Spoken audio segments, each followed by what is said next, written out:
అనిత ప్రార్థన చేసినట్టుగా మరి కుటుంబ సమేతంగా లేకపోతే మరి దేవుని యొక్క రాకడ అనేది ఒకవేళ వచ్చేసిందనుకో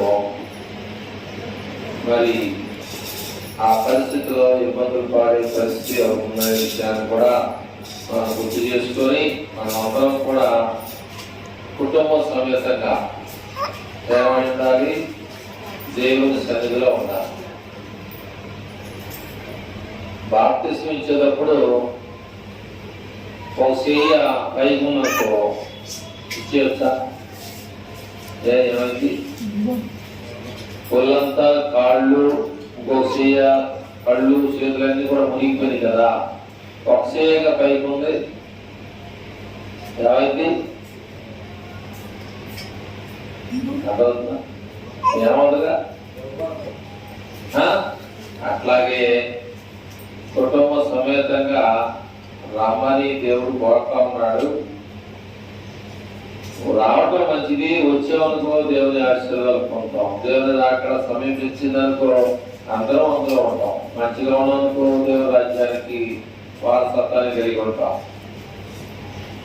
అందుకనే మరి రెప్తావాళ్ళ కూడా వాక్యం చదివించారు. ఏమిటంటే దానియేలు గ్రంథం 2:44లో ఒక వాక్యాలు చదివించారు. అది మాకు బైబుల్ ట్రైనింగ్ లో ఉండగా చదివించినటువంటి మాట. అది 1992 సంవత్సరంలో నేను ట్రైనింగ్ లో చెప్పినటువంటి మాట. అది 1992 సంవత్సరం అంటే 8 సంవత్సరం 30 ఏళ్ళు పైన ఉండొచ్చు. ఏమంటారు అది? ఆ రాజుల కాలములో పరలోకమందున్నటువంటి దేవుడు అంటే ఆయన రాజ్యాన్ని స్థాపించినప్పుడు ఆయన రాజ్యంలోనికి మనం వెళ్ళాలి. అయితే ఆయన ఏమంటాడు? నా రాజ్యం ఉంది అని చెప్తున్నాడు. ఆ రాజ్యాన్ని స్థాపించను కాబట్టి దేవుని యొక్క రాజ్యం కాబట్టి దాన్ని ఎప్పుడో నాశనం చేసే అధికారం ఈ భూలోకంలో ఉన్న వారికి ఎప్పటికీ లేదు. కాబట్టి ఆ రాజ్యంలో మనం ఉన్నామా లేవనేది కావాలి. దానికి ఎన్నటికీ నాశనం కావాలన్నప్పుడు దానిలో మనం ఉన్నామనుకో మనకు కూడా నాశనం రాదు.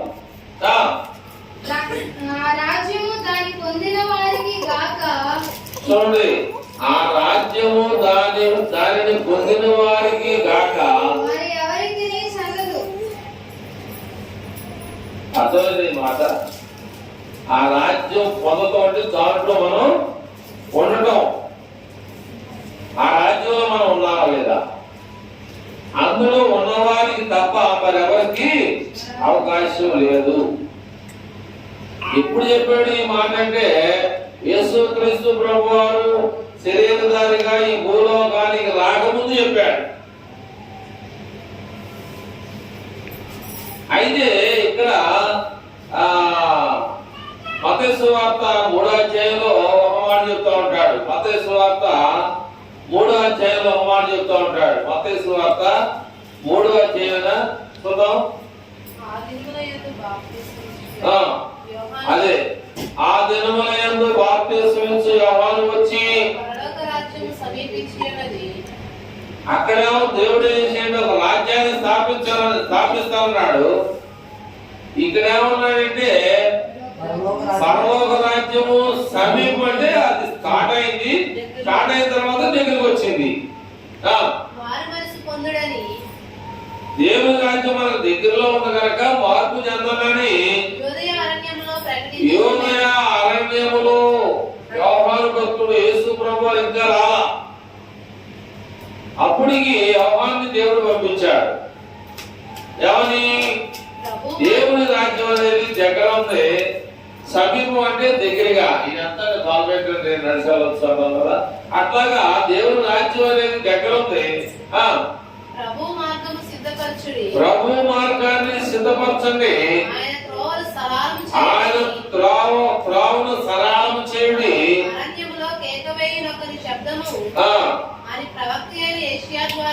అంటే ఎప్పుడూ చెప్పాడు. యోహాను పుట్టక ముందు ఎవరు ముందున్నారు? యెషయా ఉన్నాడు. ఎవరున్నాడా? యెషయా ఉన్నాడు పాత నిబంధనలో. ఆయన ద్వారా పలుకుబడిన మాట మళ్ళా తిరిగి కొత్త నిబంధనలో యోహాను భక్తుల ద్వారా తెలియజేస్తాడా.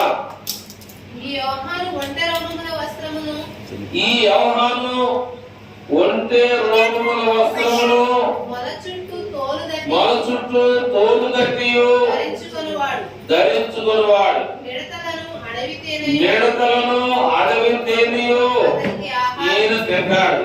ఆ సమయమున యెరూషలేము వారును యూదయ వారందరూ యోర్దాను నది ప్రాంతంలో ఉన్న వారందరూ కూడా. కాబట్టి ఇక్కడ ఒక విషయాన్ని నేను మీకు తెలియాలని కోరుకున్నాను. ఏమిటి ఆ విషయం ఏంటంటే, మనకి దేవుడు నువ్వు కష్టపడితే సాధ్యపడంది లేదు, నువ్వు తలుసుకుంటే చేయలేని పని అంటూ ఉండదు. మరి యోహానుకి ఈనాడు చాలా మంది పాస్టర్లలో ఫోటోలు వేసేటువంటి పరిస్థితుల్లో కోటు టై అన్ని కూడా చక్కగా ఫోటోలు వేసుకొని, నేను తప్పుగా చెప్తాను ఆ విషయాన్ని, వాళ్ళు చక్కగా కోట్లు వేసుకుంటున్నారు, పేపర్లో మంచి టై కట్టుకుంటున్నారు వారు, అది తప్ప నేను వాళ్ళని కించపరుస్తా. యోహాను యొక్క బట్టలు ఎలాంటివి, ఆయన తిండి ఎలాంటిది, చాలా జాగ్రత్తగా కానీ మనం వినకపోతే, చాలా జాగ్రత్తగానే ప్రవర్తించకపోతే నష్టపోయేది దేవుడు కాదు. యోహాను యొక్క బట్టలు ఎలాంటి, కోటేసుకున్నాడా? యోహాను కోటేసుకున్నాడా? మెడలో కై కట్టుకున్నాడా? ఖరీదైనటువంటి బట్టలు ధరించాడా అంటే ఆలోచించా. ఆయన కర్మ అది, ఆయన తల్లిదండ్రులు చేసిన పాపం ఏంటది. మరి అది మెట్టం తింటే తేనంటే ఎవడని తింటాడు? మెట్టం తింటే ఆయన చేసుకున్న పాపం ఏంటి? దేవుడు చెప్పాడు ఆ పని, నువ్వు తినమన్నాడు, ఏం తిని బతుకున్నాడు. తోలు దట్టి ఏంటి ఎవరు చెప్తారా? ఒంటే గాని ఏదైనా గాని తోలు. మరి అవి మరి ఎక్కడ ఒక జంతువుని చంపి అది ఏంటి తల కట్టుకోవాలో పచ్చిది కట్టుకున్నట్టు గడ్డ ఉంటుంది కదా. మరి అలాంటి స్థితిలో దేవుడు చెప్తే చేయి, నేను చెప్పిన పని చేయన్నా. దేవుడు మన చక్కని వసతులు, గృహాలు, బట్టలు, మంచి ఆరోగ్యము, మంచి చర్చిలు, ఇంతకన్నా మంచి అందంగా ఉన్నటువంటి చర్చిలు, మన రేకుల చర్చి. ఆయన ఎక్కడుంటాడు? దేవుడు ఎక్కడుంటాడు? ఎక్కడుంటాడు? అందమైన చర్చిలో ఉంటాడా? రేకుల చర్చిలో ఉంటాడా? గుడిసి పాకలో ఉంటాడా? ఎక్కడుంటాడు?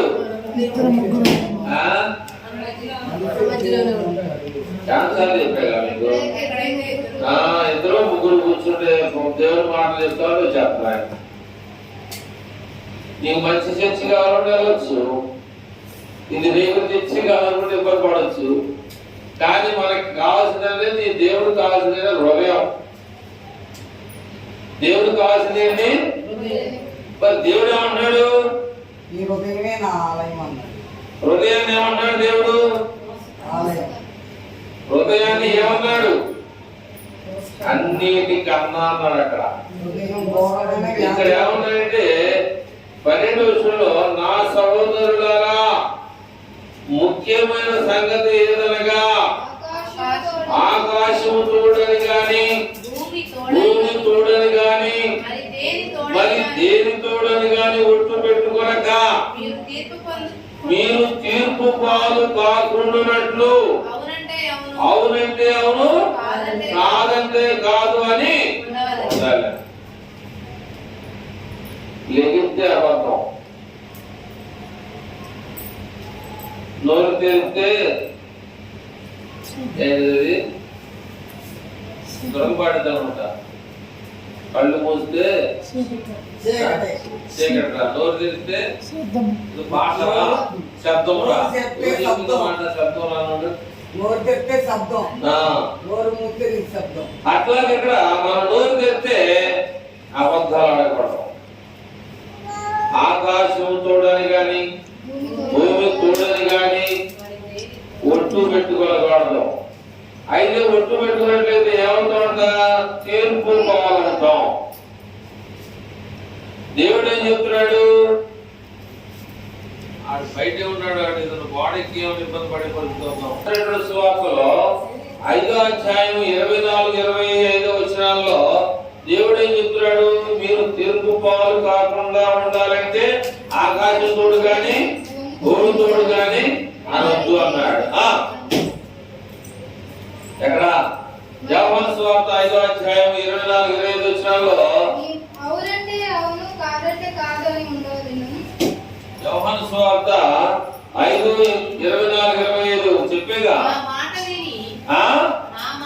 అది నా మాట విని యేసు ప్రభువు మాట్లాడుతాడు. అక్కడ నా మాట విని నన్ను పంపిన వారి యందు విశ్వాసం ఉంచువాడు నిత్య జీవము గలవాడు.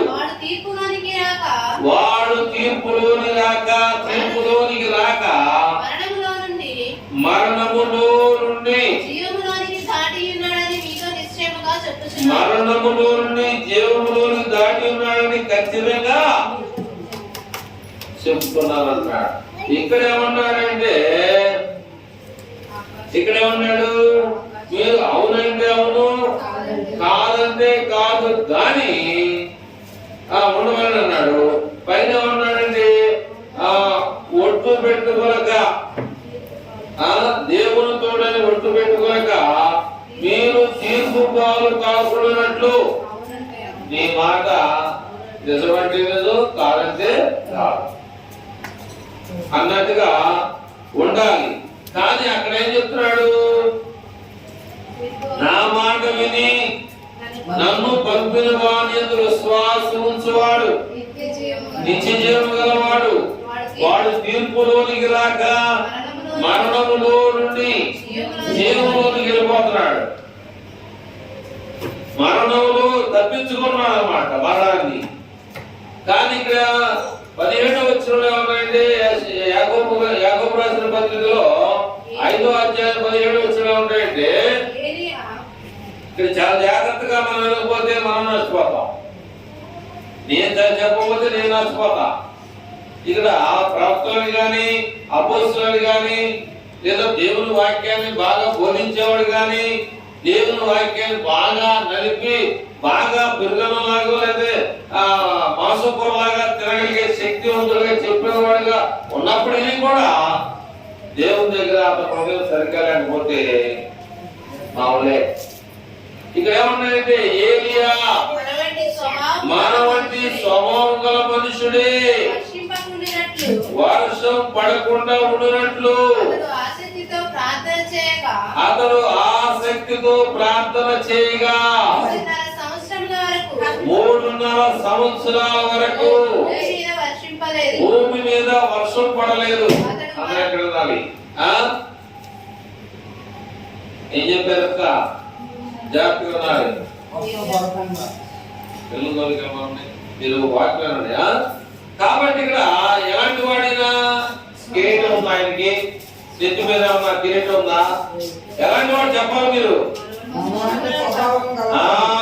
మనలాంటి స్వభావం కలిగిన వాడే. దాని తీర్పులోకి రాలా. జాగ్రత్తగా ఉండాలి. మరణాన్ని జయించాడు, తీర్పులోకి రాలా. మరణంలో నుంచి బయటికి వెళ్ళిపోయాడు, జీవంలోకి వెళ్ళాడు. ఏలియాను ఇంకొక ఆయన పేరేంటి?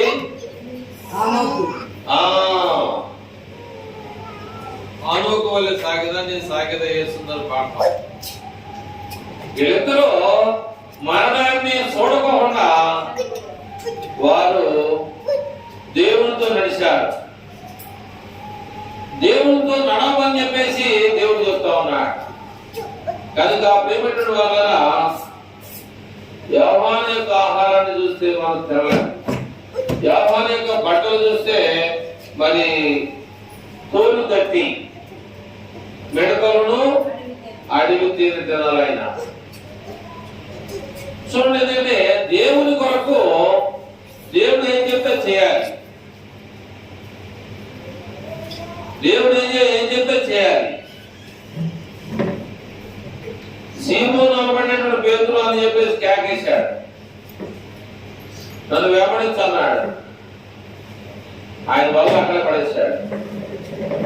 ఆయన భార్య ఉందో లేదో నాకు తెలియదు. తల్లిదండ్రులు ఉంటారు, భార్య ఉండి పిల్లలు ఉంటారు. కానీ చేయండి ఆ వల్ల అక్కడ పడేశాడు, నన్ను వెంబడించన్నాడు. ఆయన ఎప్పుడైతే సాయంత్రం కూలి ఎలా అవుతుంది? ఇంటివాడు బతికేదట్టగా, ఇంటివాడు తినాలి కదా. కనుక ఇది దేవుని యొక్క వాక్యం, ఇది జీవాహారమైనది. మనము ఈ రొట్టె తినేటప్పుడు ఏమంటే నన్ను తినవాడు ఎప్పుడు సావడాడు, నన్ను తినవాడు ఎన్నడికి సావడు. నా ఆహారం నిజమైందంటాడు, నా రక్తము నిజమైందంటాడు, నిజమైన పాలనమైందంటాడు. అట్లాగే మరి దేవుని యొక్క వాక్యాన్ని మనం చదివినప్పుడు మత్తయి సువార్త 3:10 ఉందా చూడమ్మా. మత్తయి సువార్త 3:10 ఇప్పుడే అంటే యేసు ప్రభువు వారు ఎప్పుడు వస్తాడో తెలియదు. అక్కడ ఏమంటుంది? ఇప్పుడే గొడ్డలి చెట్టు ఎవరన్నా ఉంచబడింది. ఇప్పుడే గొడ్డలి చెట్టు మొదల్లో ఉంది, అది తీసి నరికితే మొత్తం పడిపోతుంది. చదువు ఒకసారి.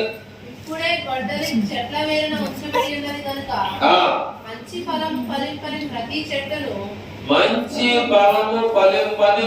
చెట్టును నరకబడి అగ్నిలో వేయబడును. మారు మనస్సు నిమిత్తము నేను నీళ్ళలో మీకు బాప్తిస్మం ఇస్తున్నాను కానీ అయితే నా వెనుక వచ్చుచున్నవాడు నాకంటే గొప్పవాడు, ఆయన చెప్పులు మోయడానికైనను నేను ఎందుకు పనికిరానని చెప్తా ఉన్నాడు. ఆయన పరిశుద్ధాత్మలోను అగ్నిలో కూడా మీకు బాప్తిస్మం ఇస్తాడు. అగ్ని ఏంటి?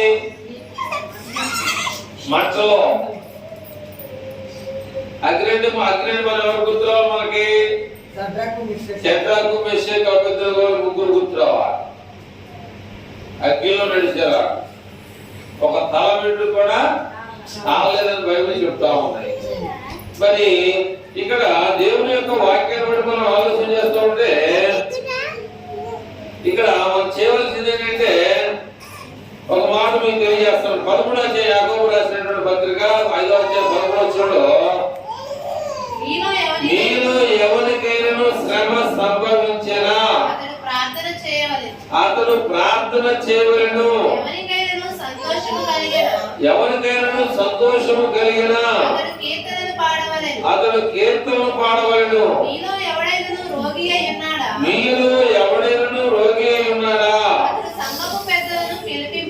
అతడు సంఘపు పెద్దలను పిలిపింపవలెను. వారు ప్రభు నామమున అతనికి నూనె రాసి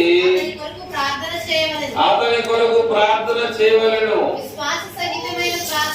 విశ్వాస సహితమైన ప్రార్థన ఆ రోగిని బాగు చేయను అన్నాడు. ఇక్కడ ఏమన్నాయంటే 11వ వచనంలో మీలో ఎవరికైనా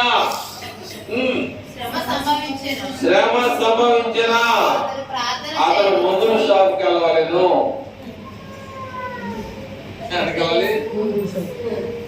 అక్కడ ఉందా అంటే మనకేంటంటే మన శరీరం కోరేదంటే వెళ్ళేసుకుంటే తగ్గుతుందనే ఒక గురి. వేటగాడు ఈ రోజు నాకు పెట్టలు పడాలి, ఆ పెట్టల్ని అమ్ముకొని నా కుటుంబాన్ని బాగు చేసుకోవాలనుకుంటాడు. అట్లాగే తలకాయ నొప్పి వచ్చినట్టు ఇబ్బందులు ఉన్నాడు, మందుల షాపుకి తేరాలని చెప్పారు. తేగకి వెళ్ళాలంటే ఇక్కడే కొట్టుకాడ బండి కొట్లు తెచ్చారంట. అవి తక్కువ ఆ ఉద్దేశం ఏముందంటే మందుల షాపులో ఉంది, బండి కొట్లు వేసుకున్నా తగ్గుద్ది. కానీ మైండ్ ఎక్కడుంది? అక్కడ ఉంది. పిల్లగా బండి కొట్టుడు తయారు చేశాడా? చేయలా. పిల్లలు ఎవరు తయారు చేశాడు? అక్కడ పిల్లలు ఇక్కడ పిల్లలు ఒకటే. కాకపోతే పౌరాణి ఏమన్నా తగ్గొచ్చు, ఎక్కువ ఉండొచ్చు. ఆ పౌరాణి అంతా మనకు తెలియదు. అట్లాగా మరి దేవుని యొక్క వాక్యంలో ఉన్న దాన్ని బట్టి ఆలోచిస్తే ఏమన్నాడు ఇక్కడ?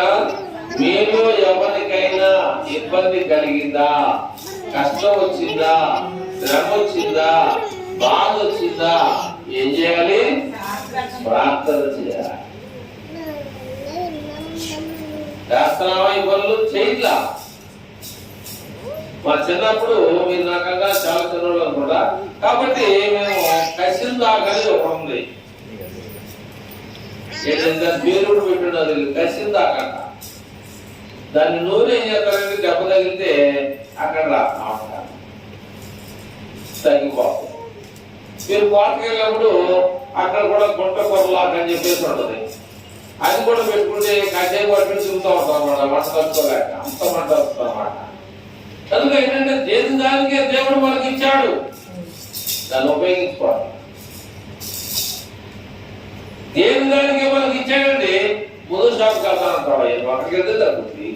ఇప్పుడు గుంటకొరలాగా కూడా వాడతాడు, కసిందా కూడా వాడుతున్నాడు. చూడా నేను బండితో ఏంటంటే ఒక కాలు కొద్ది కింద పెట్టేవారికి దానికి ఏమైందంటే రాయి గట్టిగా తగ్గి నాకేమో ఇబ్బంది ఎత్తలా, బండి వెళ్తలా. ఈయన బండి వెళ్తాలని చెప్పేసి గట్టిగా రేజ్ చేసేవారికి నా గోరు నొప్పి వచ్చేవారికి దెబ్బ మొత్తం కలిగిపోయింది. ఇక్కడ మన దగ్గర పని చేసాము, స్నానం చేసినట్టే లక్ష్మీనమ్మ ఒక ఆకు తీసుకొచ్చి కట్టంటే ఈ బాగా తగ్గిపోతే బాగుంటుందని చెప్పేసి. అయితే నేను నా ప్రయత్నం చేశాను అన్నమాట. ఏమిటది? దాన్ని ఏమంటారంటే కలిగించిన ఏమంటారు అంటే ఇక్కడ ఏదైనా ఇబ్బంది కలిగితే ప్రార్థన చేయమని దేవుడు చెబుతున్నాడు. మనం ఏం చేస్తున్నాం? మందుల షాప్ కసిందాలు రాసుకున్నావా? లేదు. కొండకొల్లాగా రాసుకున్నావా? లేదు. ఏం చేస్తున్నాం? దిగితే డబ్బులు, మందులు కొన్ని మన స్తోత్రాలు దేవుడు ఇవన్నీ కూడా ఇచ్చాడు మనకి. మనకే పుట్టించాడు, కానీ మనం ఏం చేస్తామంటే ఉపయోగించుకోవట్లా. దేవుడు చెప్పాడు, మీలో ఎవరికైనా ఇబ్బంది కదా ప్రార్థన చేసుకోమంటే చేసుకున్నట్టు మంచిది, చేసుకుంటూ ఉంటే మనకు మంచిది, ఆరోగ్యంగా ఉంటాం. కానీ దాన్ని మనం ఏం చేయాలంటే ఉపయోగించుకోవాలి. కొన్ని సూత్రాలను మనం ఉపయోగించుకోకపోతే దేవుడు మనం విడిచిపెట్టారు. ఏం చెప్పింది ఏంటి వాళ్ళు చేసేది. పుట్టుకాడికి వెళ్ళి నువ్వు చెప్పింది తేకపోతే మా చిన్నప్పుడు మా అమ్మ బాగా పుట్టేవాడు. ఏదైతే చెప్పారో అది తీసుకురాదని మనం ఎక్కడి నుంచి అయినా చింతపండు ఆడికి వెళ్ళేవారికి ఏం మర్చిపోతాం. ఆడికి ఉల్లిపాయ తీసుకొచ్చేందుకు ఎన్నోసార్లు కొట్టినటువంటి దాఖలాలు ఉన్నాయి అన్నమాట. అంటే మనకి జ్ఞాపకం శక్తి సెలవు ఉంటాం కదా, ఎక్కడి నుంచి అనుకుంటాం కూడా కొట్టుకాడికి వెళ్ళి మర్చిపోతాం. అప్పుడు బాగా కొట్టాడు తల్లిదండ్రులు పిల్లలు బాగా కొట్టి ఏ పొరపాటు అవకాశం. ఎవడ మంచోడని చెప్తాం, ఎవడ చెడ్డని చెప్తాం, మనం ఎవరిని చెప్పలేము. కనుక ప్రియమైనటువంటి ఇక్కడ ఏమన్నా అయితే 7వ వచనం నుంచి కొన్ని మాటలు మనం ముందుకెళ్దాం. 7వ వచనం నుంచి కొన్ని మాటలు ముందుకెళ్దాం. సహోదరులారా కాబట్టి ఏమంటే దేవుని యొక్క రాకడ వరకు ఎలా ఉండాలి? ఓపిక కలిగి ఉండుడి. చూడుడి, వ్యవసాయకుడు తొలకరి వర్షమును కడవరి వర్షమును సమకూడు వరకు విలువైన భూఫలము నిమిత్తము మనస్సు దాని కొరకు కనిపెట్టును కదా. ప్రభు రాక సమీపించుచున్నది కనుక ప్రభు రాక సమీపించున్నది కనుక మీరు కూడా ఓపిక కలిగి ఉండుడి. మీ హృదయములను స్థిరపరచుకొనుడి. సహోదరులారా మీరు తీర్పు పొందకుండా నిమిత్తము ఏంటంట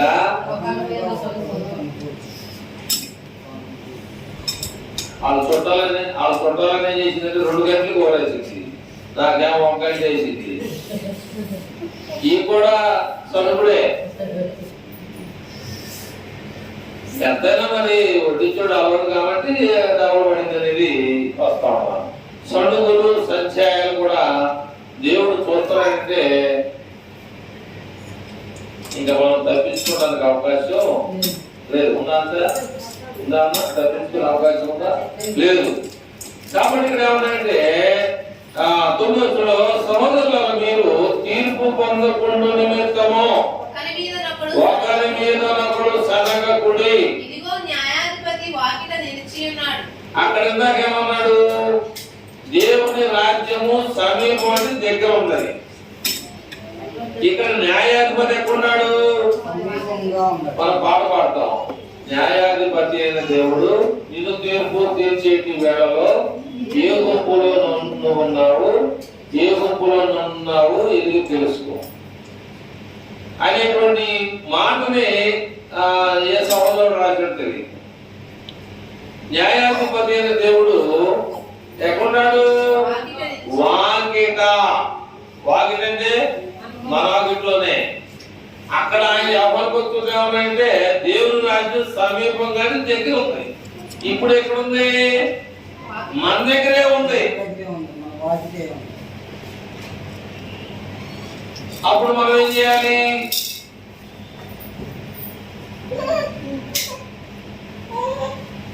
అంటే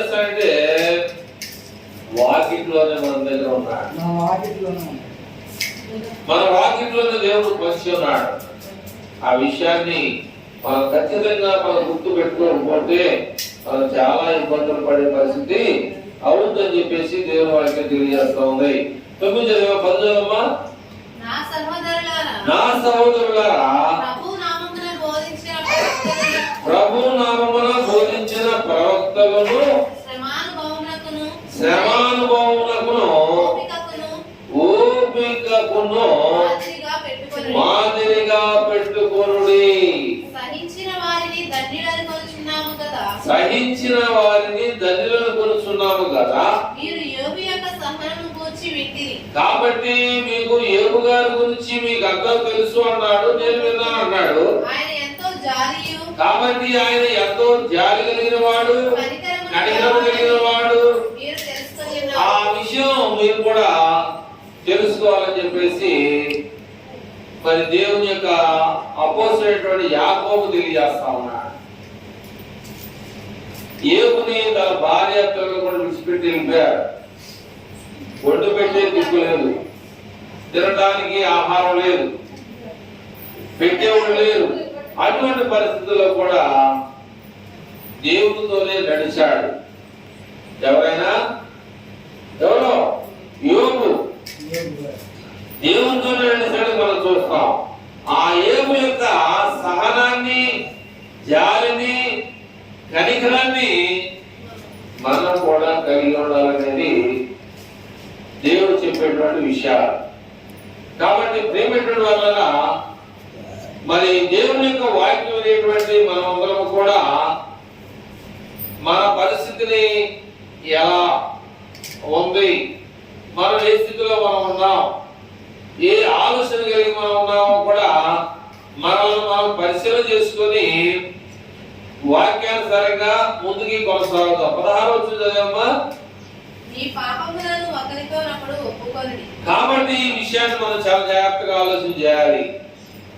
మీ పాపములను ఒకరితోనొకడు ఒప్పుకొనుడి, మీరు స్వస్థ పరచబడినట్లు ప్రార్థన చేయుడి. ఒకరి కొరకు ఒకడు ప్రార్థన చేయుడి. నీతిమంతుని విజ్ఞాపన నీతిమంతుని విజ్ఞాపన మనస్పూర్వకమైనదై బహు బలము గలదై ఉండును. జాగ్రత్తగా ఇక్కడ మీ పాపములను ఒకరితోనొకడు ఒప్పుకొనుడి. ఇక్కడ అందరూ మాట్లాడుకుంటారా, ఎవరు మాట్లాడుకోనున్నారా? అది మీ ఇష్టం అనుకో, మాట్లాడుకోవచ్చు, అది మీ ఇష్టం. కానీ ఇక్కడ ఇదేమున్నాయంటే అసలు మనుషులే మాట్లాడుకున్నప్పుడు పాపాలని నీ పాపం నాగాడు చెప్తావు, నా పాపాన్ని నీగాడు చెప్తావు. రేపు అంతేనా? గ్రంథమా? ఇక్కడ ఏమన్నాయంటే 16 వచ్చిన మీ అంతా ఉంది అక్కడ. మీ పాపములను ఒకరితో ఒకడు ఒప్పుకొనుడి అని ఖచ్చితంగా ఫుల్ స్టాప్ పెట్టాడు అక్కడ. అసలు మాట్లాడుకున్నప్పుడు ఎట్లా ఒప్పుకుంటారు? చెప్పారు గారు, నువ్వు నేను మాట్లాడుకున్నప్పుడు నా గురించి నీకాడ చెప్తావు. కొంతమంది మన బాధ ఒకటి చెప్పుకుంటే పోతాయి అంటారు. మరి దేవుడు ఏమై ఉంటాడు? మనిషికి చెప్తే పాపాలు పోతాయి అనుకుంటే ఇక దేవుడు దేనికి? మన పాపాలు మనం చేసిన తప్పుడు ఒప్పుకుంటే కొంతవరకు మేలు జరుగుతుంది అనుకోవడం తప్పలేదు. ఒకటి కూడా ఒకటి చెప్పుకోవడం కాదు. అంటే నీది నాకు నేను చెప్పుకొని ఏం చేయాలంటే చివరిగా ప్రార్థన చేయాలి. అయ్యా నా సహోదరి తప్పుదల ఉంది, లేదా నా సహోదరుడు తన బాధను చెప్తున్నాడు, లేదా నా సహోదరి నా బాధను నాకు చెప్పింది, నేను ప్రార్థన చేస్తున్నా, ఖచ్చితంగా ఆ బాధను పరిష్కారం చేయి అని మనం ఏం చేయాలంటే ఒకరికొకరు చెప్పుకోవాలి. నీ గురించి నేను చేసుకోవాలి ప్రార్థన, నా గురించి నీకు. కొంతమంది ఏం చేస్తారంటే మాట మాట్లాడుకుంటారు, తప్పులేదు. యేసు ప్రభు గారు మొహమ్మద్ చూశారు, పూర్తి విషయాలే కానీ పర్వాలేదు కానీ చంపేశారు. మరి ఎన్ని మన కోసం పర్లేదా? ఎవడేమనుకుంటాడో మనకు అనవసరం, ఎవడేమనుకుంటున్నాడో మనకు అనవసరం. మనం ఏం చేస్తున్నాం? మన యొక్క ప్రయత్నం, మన ప్రయాణం, మన ఆలోచన అంతా కూడా ఎవరికి ఇష్టం ఉండాలి?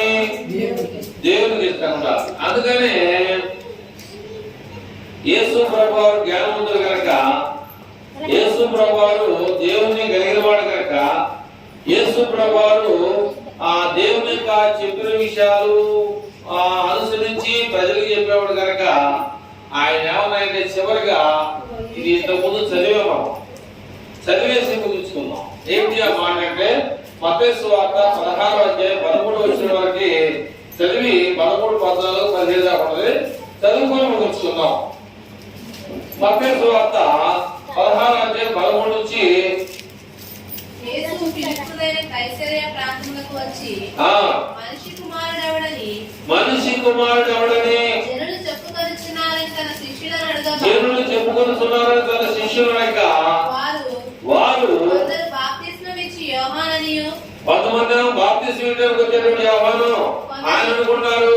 కొందరు ఏలియా అనియు, ఈ చదివిన దాంట్లో యోహాను ఉన్నాడు, ఏలియా ఉన్నాడు. చదివిన దాంట్లో ఏలియా ఉన్నాడు, యోహాను ఉన్నాడు. ఇర్మియా అని కొంతమంది అనుకుంటారు. లేని ప్రవక్తలలో ఒకడనియు చెప్తారు. లేని ప్రవక్తలలో అర్థం కాదు. లేక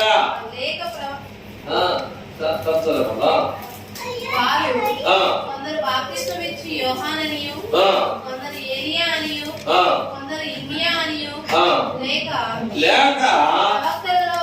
ప్రవక్తలంటే చాలా మంది పాత్రలు ఉన్నారు కదా. ఎవరో మోషే గాని, యెహోషువ గాని, ఇంకా న్యాయాధిపతులు వీళ్ళందరూ ఉన్నారు కనుక వాళ్ళు కొంతమంది అనుకున్నారు. కానీ యేసు ప్రభు అని అనుకోవట్లా. నిజంగా తెలియజేసుకున్న వాళ్ళు కూడా అట్లా కూడా ఒకవేళ యేసు ప్రభు వారు మరలా ఈ భూమి మీద రాబోతున్నాడు. యేసు ప్రభు వారి భూమి మీద రాబోతున్నాడు. మామూలు రూపంలో నాకు తెలియదు, మామూలు రూపంలో నాకు తెలియదు. ఆయన ఎలా అవుతా అన్నాడు? దొంగ ఎలా ఉంటాడు? మంచి పాటలు వస్తాడా? అర్థమైందా? కనుక ఇంతవరకు వాళ్ళు యేసు ప్రభువుని గుర్తించాల. ఇంతవరకు యెహోవా దేవుడిని పంపించాడు, భూమి మీద ఉన్నటువంటి వారు చెడిపోయి ఉండకూడదు, దేవుడు రాజ్యంలో దేవుడు మార్గంలో రావాలి అనే ఉద్దేశంతో తండ్రి అయినటువంటి దేవుడు చేశాడంటే కన్యక గర్భం ద్వారా ఈ భూమి మీదకి ఒక ఏ పాపం లేనటువంటి వ్యక్తి ద్వారా ఈ భూమి మీదకి శుక్రవారిని జన్మింపజేయడం అనేది జరిగింది. కనుక ప్రియమైనటువంటి వాళ్ళ దేవుని యొక్క వాక్యం వినేటువంటి వాళ్ళందరూ కూడా యేసు ప్రభువారు ఎవరో ఒకవేళ నీకు తెలుసని అనుకుంటున్నాము. యేసు ప్రభువారు వస్తే ఏమంటారు తెలుసా? యేసు ప్రభువారు వస్తే ఏమంటారు తెలుసా? అన్నాడు అనుకో, ఏంటి పరిస్థితి? అయ్యా మేము ఇట్లా సంగతయా ప్రార్థన చేసామే, చాలా కష్టంగా శుక్రవారం కానీ గురువారం కానీ గురువారం అన్ని చేసామండి, నాకెవరో తెలియదు. అక్రమము చేయవలరా నా దగ్గర నుంచి మీరు తొలగిపోండి అని వచ్చిన వాడు చెప్పుకుంటా. ఏంటి ఆ మాట అంటే నా ప్రవర్తన ఒక, లేకపోతే చెప్పా మీకు దేవుని రాజ్యం సమీపం ఉంది. రెండోది ఏంటి మీరు చెప్తారా? ఏమన్నాడు? కాదు, వాకిట్లో ఏముంది? దేవుడు ఉన్నాడు. ఉందా? వాకిట్కి వచ్చాడు. ఎక్కడికి వచ్చాడు? సమీపంలో ఇంకా దగ్గర అయిపోయాడు. కనుక మనం తప్పించుకోలేము. యోనా కూడా తప్పించుకొని సముద్రం దాటి వెళ్ళిపోదాం అనుకున్నాడు. భగవంతుడు బాబు నీ వల్ల కాదు అని చెప్పి దేవుడు పట్టేశాడు. దేవుడు గొప్పడుగా చేసుకున్నాడు. అక్కడ ప్రయాణికులందరిలో దేవుడు గొప్పగా ఇష్టపడ్డాడు. ఈయన ఎప్పుడైతే సముద్రంలో పడేస్తే గాలి దుమ్ము మొత్తం అయిపోయింది. బాబు చాలా గొప్పడు అనుకుంటా, అనవసరం మనం పడేసాం, ఏ చేపలు చంపేసిందని వాళ్ళ మనసులో ఎంతో బాధ కలిగి ఉండవచ్చు. దేవుడు చాలా గొప్పడు. ఆయన ఎలాంటోడో మనకు తెలియదు. ఆయన దగ్గర మనం పొగ్గంతులు వేసామనుకో ఎందుకు ఈ మాట ఎలా ఉండాలి? ప్రతిదానికి అబద్ధం అంటాం. అవునంటే అవును, కాదంటే కాదని బయట చేసుకోవాలి. ఈ యాత్ర వివరణ కూడా తెలుసా మీకు? యేసు ప్రభు తర్వాత పుట్టినటువంటి ఆయన. ఆ యాత్ర పత్రిక రాసింది యేసు ప్రభు తర్వాత పుట్టినటువంటి యేసు ప్రభు సహోదరుడు అన్నమాట. కనుక వాక్యాన్ని మనం క్షుణ్ణంగా పరిశీలించండి. ఒకవేళ చెప్పే విషయాలను తేడా ఉంటే మీరు అడగవచ్చు. దాంట్లో అనేది నేను కలుపుస్తూ ప్రార్థన చేసుకుంటాను.